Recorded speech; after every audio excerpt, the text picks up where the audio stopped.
Hi, everyone. Hello, happy Thursday. Today is February 8th, and I am excited to bring you another live episode of the Anika Apple Podcast. So I'm going to jump in just a moment. But while I am creating space for people to join us, I want to just tell you a little bit about the podcast for those of you who are new. So if you're returning, thanks for being here and for listening. I hope you have already subscribed, especially so that you can make sure that you don't miss the divine guidance, which I do each month. But the intent, the greater intent of the podcast, it's not just about the divine guidance, but it's how do we then take the information that we know and understand about what is to come and apply it to our life.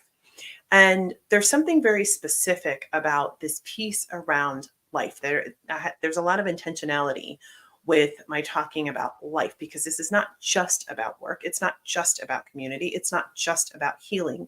It's about how you bring everything together. If you think about what makes a remarkable life, it is worthy of note. It is creating a life that transcends just your physical existence here on the planet. It's about legacy. It's about creating something where you look back and you are so incredibly grateful that you got to lead and that you chose the life that you lived, and where you do something with it in delivering your purpose that is transformational for yourself and for others. And so this journey that we're all on, there's no reason anyone could not live a remarkable life. Of course you can, but it's about choices, right?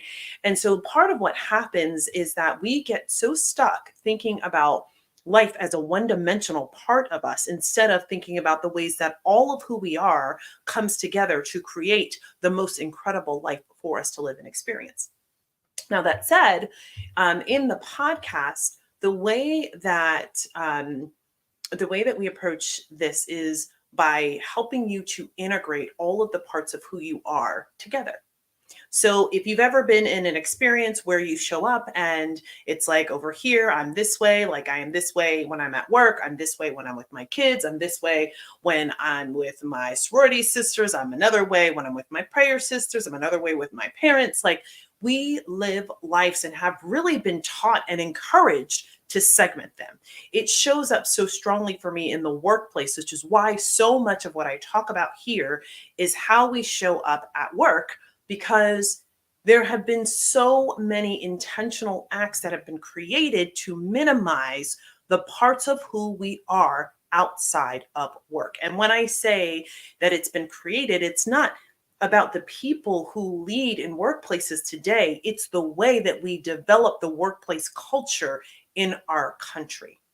So there is something to be said for being able to be focused and present at work and doing what you are called there to do. But how we get to that is often misaligned. A lot of times people think or believe that in order to be able to perform at your best, that you must ignore all the other things that are happening in your life. And the reality is that does not work.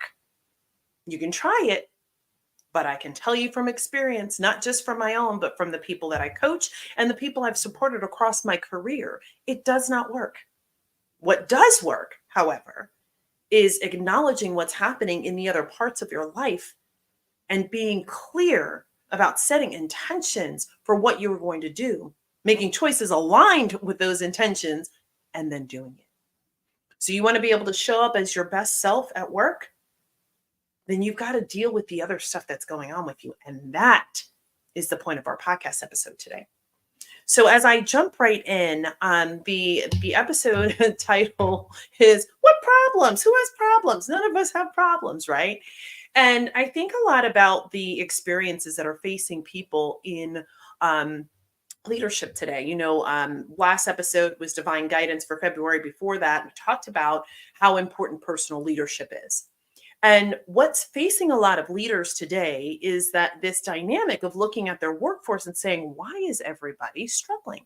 Why are so many people in suffering? Why are so many people experiencing anxiety that they've never experienced in their life before, that they have never been over to overcome? Why are people navigating a level of overwhelm that they've never experienced? Why are call outs at an all-time high? Why are people more unhappy? Why are they more disgruntled? What is going on?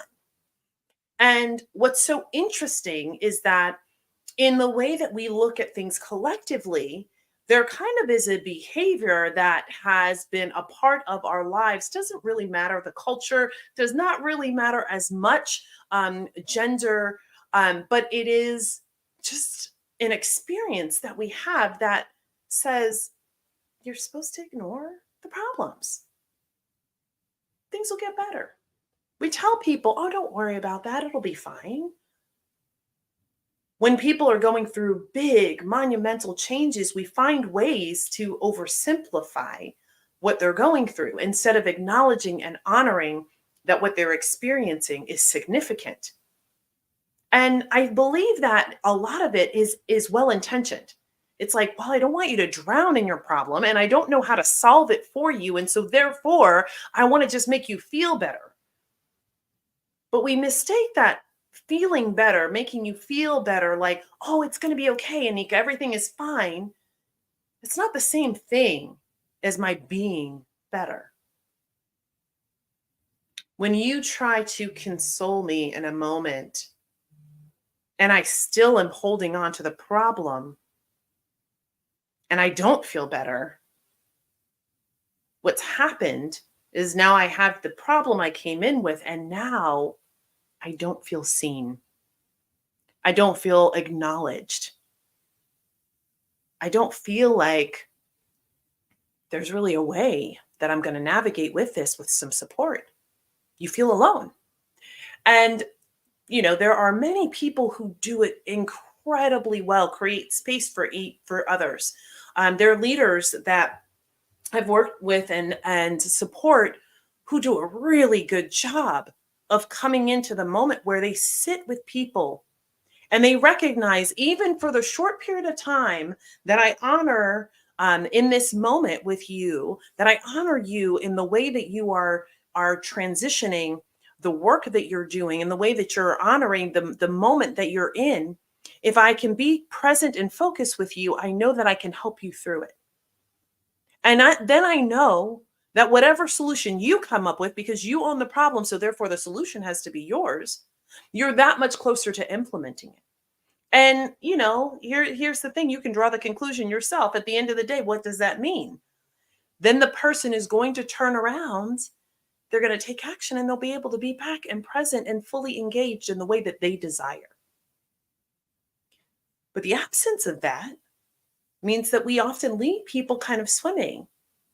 And quite frankly, when you are in a swirl, in a storm, and you can't see where the storm is coming from, it stands to reason that you would look outside of yourself to say, what's happening? Can somebody help me see what I cannot see? It's why we go to therapy. It's why people utilize coaches like myself. It's why people find that support in their different support networks and organizations, and why they look at their churches and synagogues, why they look for people who will help them make sense of what's happening to them. And we need to develop those skills to be better at holding space for one another, because what is ahead promises that we're going to continue to experience environments that create stress and anxiety and overwhelm, that are ripe for people to go through an inordinate amount of pressure and to navigate things like grief that we may or may not really be equipped to handle individually. And you're probably wondering, okay, so like you talked about the problems. I know that there are problems, like, and what? So like, how do we do that? How do we change it? Well, first and foremost, we got to do our work. You see, the podcast where I started this message around what it is that it means to live an integrated life, it's bringing all of these pieces together, right? And so we talk about leadership, we talk about healing, We talk about the marketplace or the collective. That's like it could relate to your workforce, or it could relate to the community around you. It's all of the pieces that make up society. And then we take our divine guidance. And the goal is to integrate all these things in the way that we think. And so if we look at it, we have a collective problem. And of course, we look for leaders to help lead us through these things. And what's going to get us there is doing our healing work. Because you cannot be present for others to lead them through it if you are not doing your own healing work. You don't have to be fully healed. It's a journey. We're always going to be working on aspects of ourselves that, as they are revealed or as the environment around us is changing and we desire to change, there will be more work to do, more recognition of things that need to be healed that perhaps we haven't seen before. So that work will exist, right? So it's an ongoing journey. But if you're not actively doing the healing work, then it's difficult for you to understand how to be there for other people. Now, let's go back to the why question. So if you just simply looked at what happened across the last several years, we went through the pandemic. We experienced grief for so many people in ways that they have never experienced before. There's another level of grieving someone that you didn't have the chance to be with as they were going through something by themselves. When they were in hospitals and you couldn't go in with them. And to watch the death of another human being on TV over and over again. When we saw the murder of George Floyd, and we look at the way that highlight so many other senseless deaths that were happening in the country, that illuminated the impact of continued impact. The race relations of the country, the conversations that ensued about DEI and the way something created to help bridge the gap for something that is real and true continue to divide people, even creating pressure between genders, again, exacerbating the way that marginalized communities have already been experiencing pain because they are marginalized. But then hearing over and over again, people ask the question of, but why does it matter? So you add all of that to short-staffed, to businesses closing, to people struggling financially, to everything changing around them. Layer in the beauty of what can connect us through social media, and you put the constant news feed in front of people, which is doing two things, right? It's sharing a consistent story of here's what's happening in the world. Are you seeing it? Are you seeing it? Are you experiencing it? And you're seeing these pictures and images of like, but here's what the perfect life looks like. And the constant reminders that you're just not doing enough. You're just not enough. So you should join this class and you should come do this and you should do this program.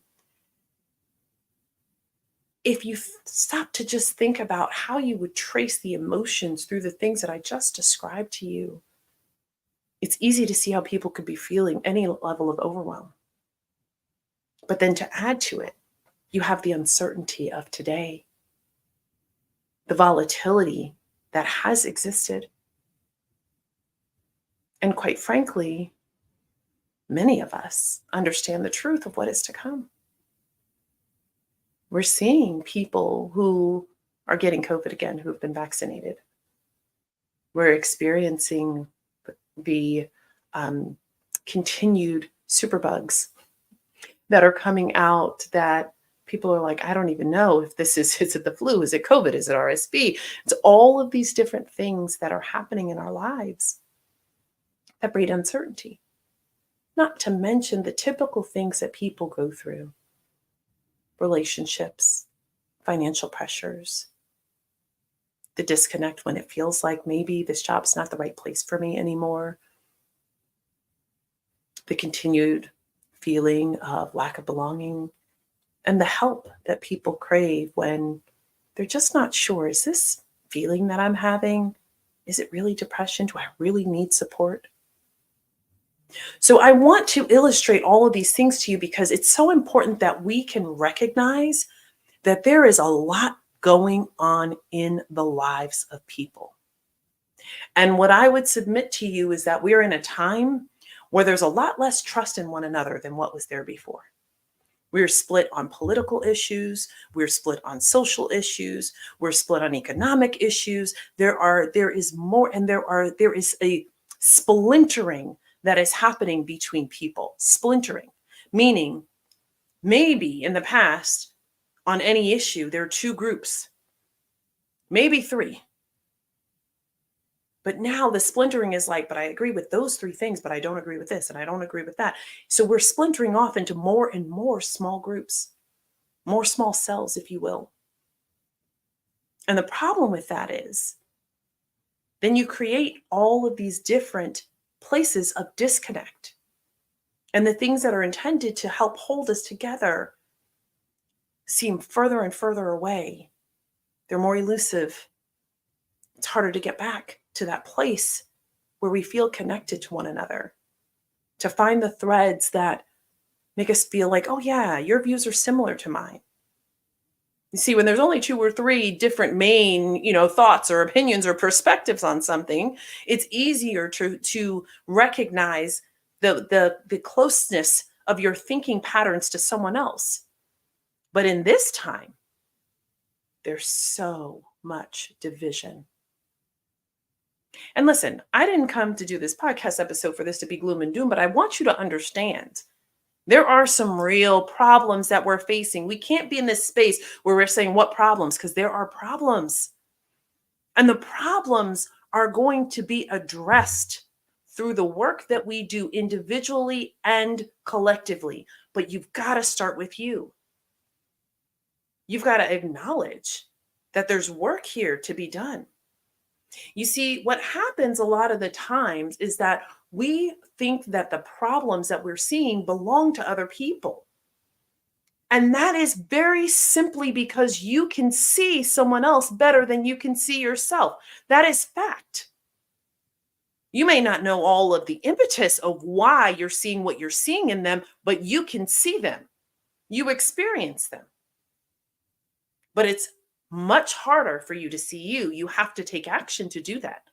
And so I'll give you an example. Think about a relationship that you have been in or that you have witnessed, where two people in the relationship where one or both of them have a behavior pattern that impacts the relationship, and it just keeps going and both people keep ignoring it. It's like, as long as the other 33 things that I love about you are good, I'm all right. And so you keep ignoring 34, right? And over time, the impact of 34 continues to grow and grow and grow. And it grows to a point where it starts to outweigh the benefit of the other 33. And at some point, one of the people in the relationship is like, that's it, I'm done. It's not worth it. This one thing that is driving a wedge between us has now bled into the other 33 things that I liked. And maybe there's 2 or 3 that I still feel like these are so solid, but it's not enough. That's where we are in our lifetime right now. And what happens, how this layers into work, is that you have people who are dealing with all of these things outside that come in, and they're suffering at a level that is uncommon for what our experience has been at work. And people are in true places where they're like, how come I can't get past this to show up in the way that I used to? How come I am still thinking about these things? Why can I not let this go? Why do I feel more distrusting of the people around me than I ever have in the past? And the reflection has to come back to, what is it that I am doing or not doing to work on the perspective that I bring into this space? And if we had the answer individually, it would be so simple, because of course, if I knew there was a problem and I knew the answer, I would do something about it. But the truth is, we often don't see the problem, or we're comfortable blinding our eye to it, like in the relationship. And then when the problem shows up right in front of us and we can no longer deny it, we're stuck. I don't know what to do.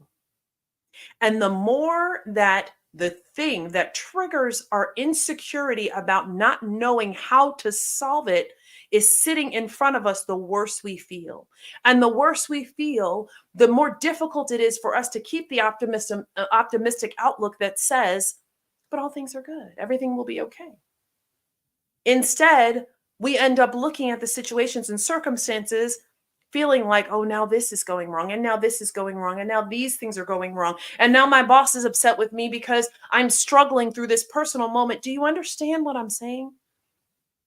This is the journey that people are going through.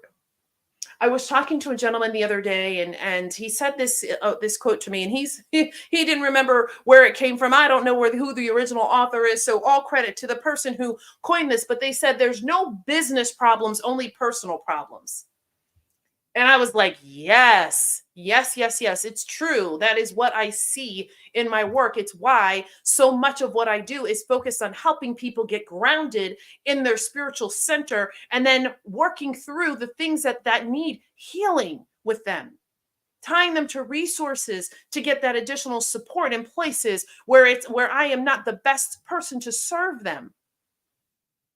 But let me tell you something, when it comes to helping people integrate their life, get grounded in that spiritual center and see themselves, that's my sweet spot. And when we start to do that kind of work on ourselves, we find ourselves in a place where we can begin to transform. But it takes more than just one or two people doing that work to transform what is happening in our workplaces and in the community and in the world, quite frankly. We're going to have to do the healing work. We're going to have to do it in order to create the transformation and change. And so if it is true that there are no business problems, there are only people problems, then what happens in our businesses? Like, you might be thinking to yourself, then how is that possible? Well, what is your business there to solve? Is there not a problem that is defined that impacts the life of someone that they are impacted by enough that they would choose to work with you or buy your product or service? There's a problem that you're solving for them that creates an impact for them. And it doesn't matter what the thing is, the impact is still connected to them enough that it makes them want to solve it. And that's irrespective of whether it is something they use at work or at home. Solve my problem because it's my problem, which means it's personal to me, which means we can't continue to create this story for ourselves that we show up as a different person at work than we are in the rest of our lives, because it's simply not true. If something plagues us, it plagues us.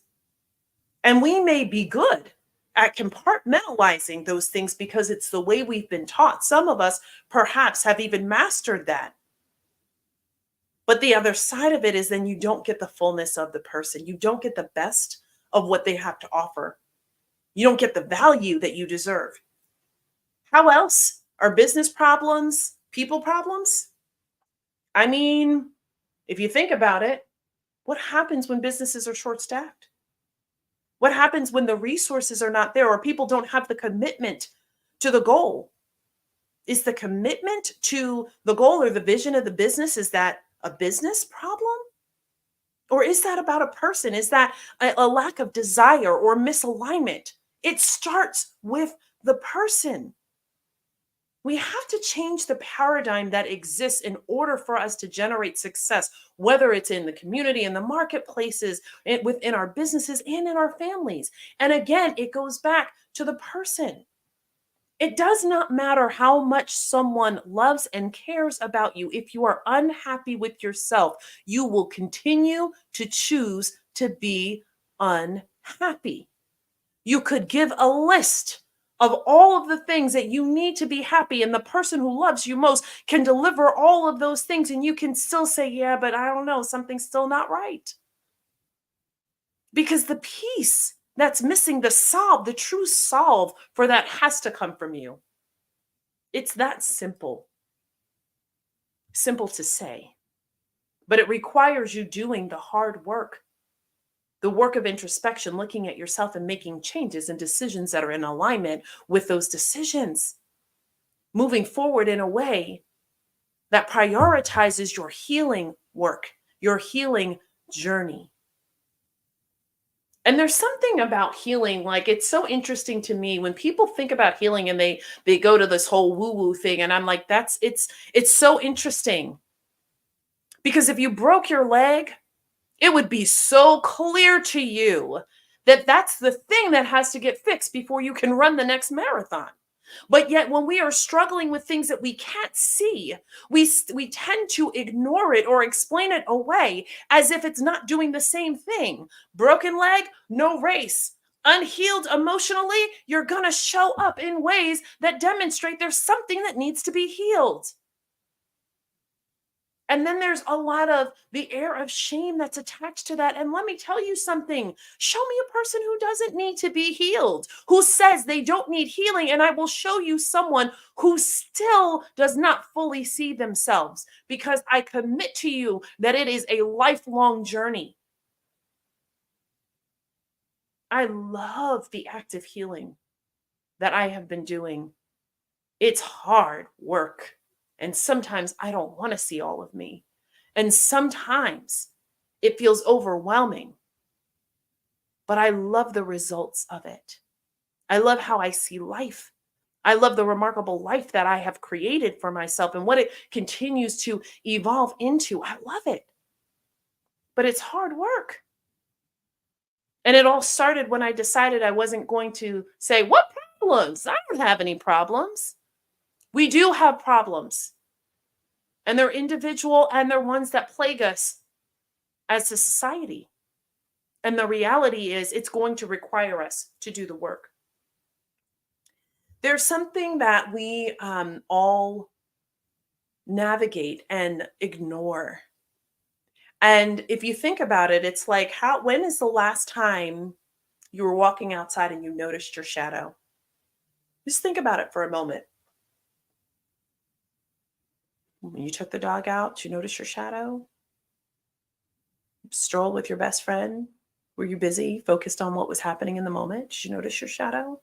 You see, we carry so many of these things that impact us, and they're right there, present, ready to be observed by others.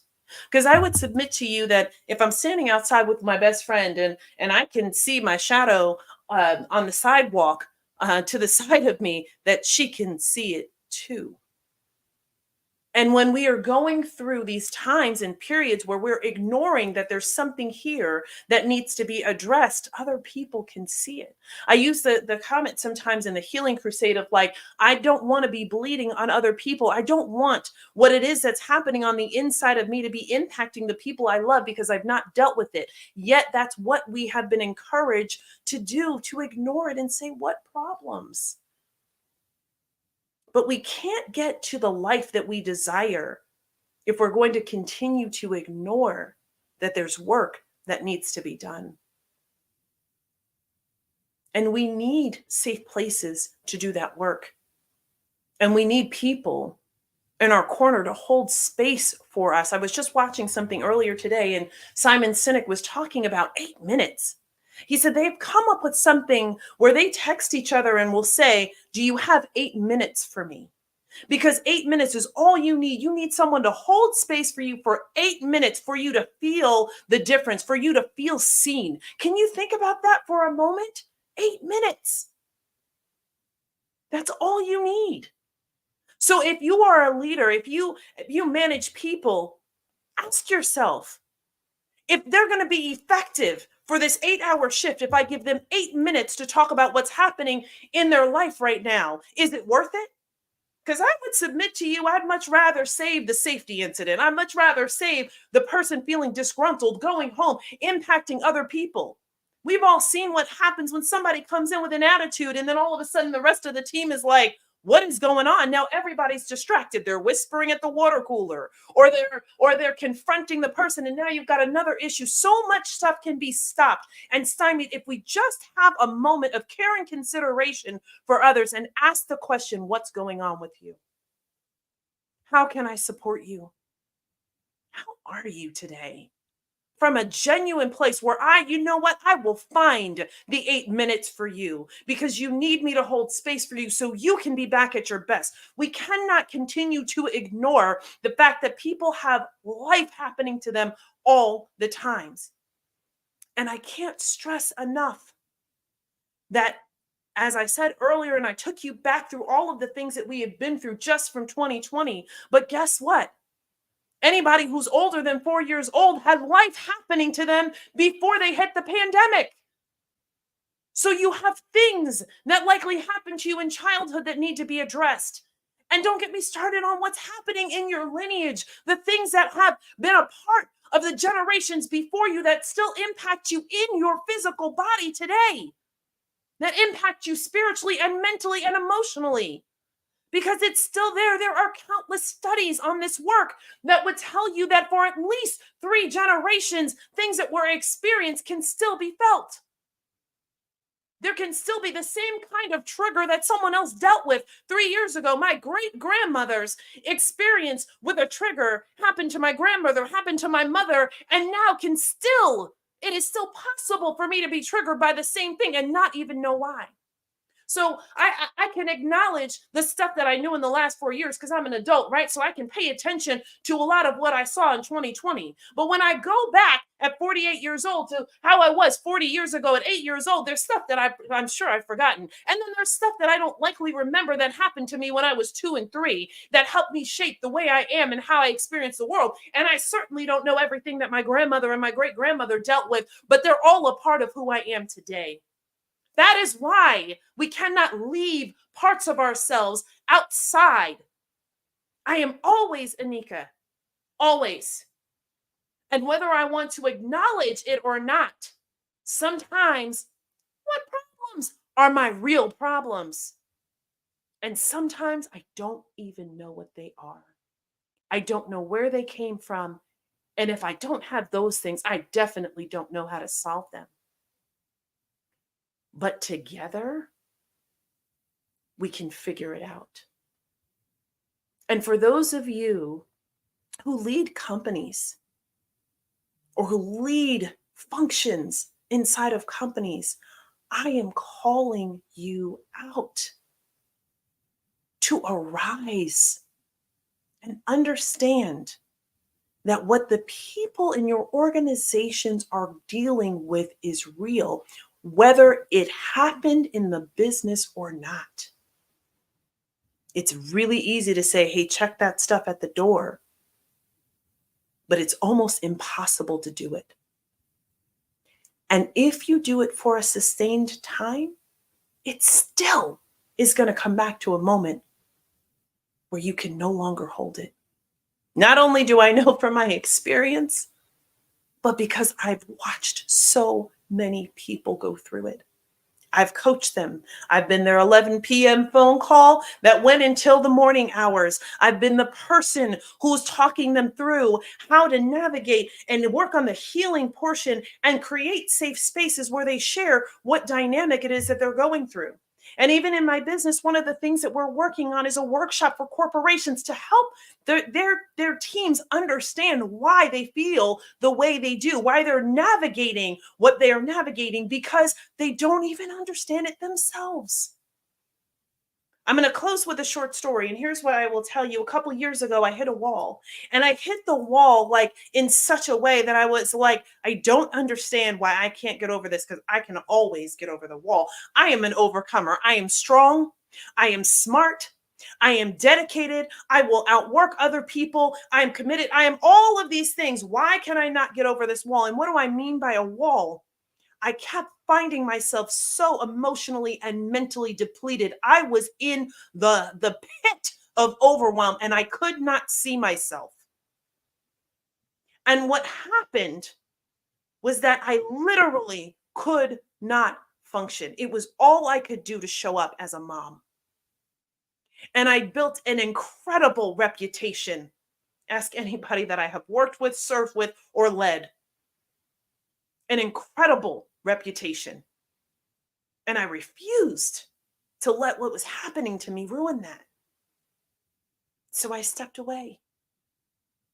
And even in stepping away, I had so much shame and heartbreak.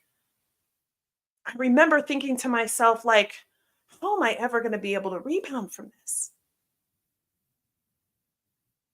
And not only was it required for me to truly see the healing that needed to happen, but I am ever changed because there were so many other people who came from all levels in the organization that I was in at the time who were like, me too. How did you do it? What did you do? How did you navigate? How are you better? Something happens that is so difficult for us to accept when we've always been able to do a thing, and then all of a sudden it's like we can't. And I can't speak for you, but I can tell you that a lot of how I saw my value was what I delivered at work. And if we want to keep people fired up about what it is that they are delivering in the workplace, fired up for the way they serve in the community, in the religious organizations, fired up for the way they show up for their children and for their families, we have to stop ignoring that there are parts of them that need to be healed. And one of the best ways that I know how is by explaining how we got to this place. Because here's the thing. When I said I hit a wall, if I just said the next thing was like, I just had to step away for a time, you might be like, that sounds like a you problem, Anika. But this entire podcast, I've shared the reasons with you of how I got there. It wasn't one thing. It wasn't one moment. It was all of the things. Because life is happening to all of us all the time. And we don't know when we're going to have that moment where we just can't push past anymore. The goal is to do the work beforehand so you don't find yourself in that moment.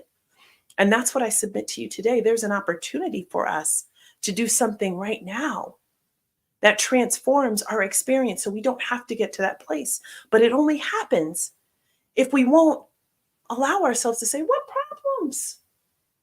And instead acknowledge the things that have happened that, quite frankly, are not our fault and should not be a reason for us to be in a place of shame. It's real life that we've been dealing with. And when you deal with things that you've not experienced before, you don't have the answer for how to navigate through it, it's understandable for you to be in a place of stress and anxiety. It's understandable for you to feel overwhelmed. So much of what we have been through, we've never gone through before. And our most senior generation today, they've experienced a lot. And the wherewithal that they've built is likely the best of any generation here. But for so many of us, we don't know. We've not experienced it. We've not felt it in this way. And when you add what we're dealing with today, with all of the things that are a part of our lineage and experiences, with all of the new things that are a part of our journey, like what we have with the technology, the culture of constantly being on, all of those things, the continued elevation of expectations that exist, it's no wonder that we find ourselves at this inflection point where the pressure is so heavy and we cannot figure out the way to sustain ourselves with the things that we've done in the past. Of course we can't. We're not meant to. We're meant to look at this together and say, we have problems and we have solutions. There are solutions. But the solutions are going to come from acknowledging the truth of what is. And quite frankly, as I wrap up this episode, I just want to say to you, my work, life's work has been about helping connect people to their purpose. It always has been. It's been the thing that's the underpinning in every job that I have ever had. It's who I am. It's my makeup. And what I'm committed to doing is helping people navigate through so that they can build the remarkable life I talked about at the beginning, the legacy, that they create the journey that helps them to define and realize their full purpose. And what I know is that so many people today are afraid to say that they are not okay. And they're unsure of where trusted resources are. And you may need more than just a resource. I have several. I talk about them all the time. It's my prayer circle and my friend group, my family, my therapist, the Healing Crusade, the Beyonding community, all of the different places where I am fed and supported and loved on. And I've got my people who will take the 8 minutes to hold space for me. And quite frankly, what I know to be true is you need the people to hold the 8 minutes of space for you too. I want to reference you to take a look at the show notes that will be posted on the replay of this, to consider the Healing Crusade as a place to help you on your healing journey. The Healing Crusade is awesome. We have resources. We do weekly challenges. We have sessions where we hold space. And of course, there is the benefit of getting to work with me and hear the divine guidance and what God is saying to us about our healing journey and what's required for us to heal. And it's beautiful because the healing is not just simply about us individually, but there are tools and things that you can teach to the people in your life to help them have a more remarkable life as well. And so if you're interested, you can go to my website at anikaapple.com, click the tab for the Healing Crusade, and all the information is there. And we're running a free trial for 2 weeks, so you're able to come on in. We actually just kicked off this week a challenge called The Power of Love. And we are talking specifically this week about the healing power of love. But it's a 4-week challenge and lots of really fun activities for you to explore what love truly means. And I would tell you that I'll do the spoiler alert. It's all about loving yourself first.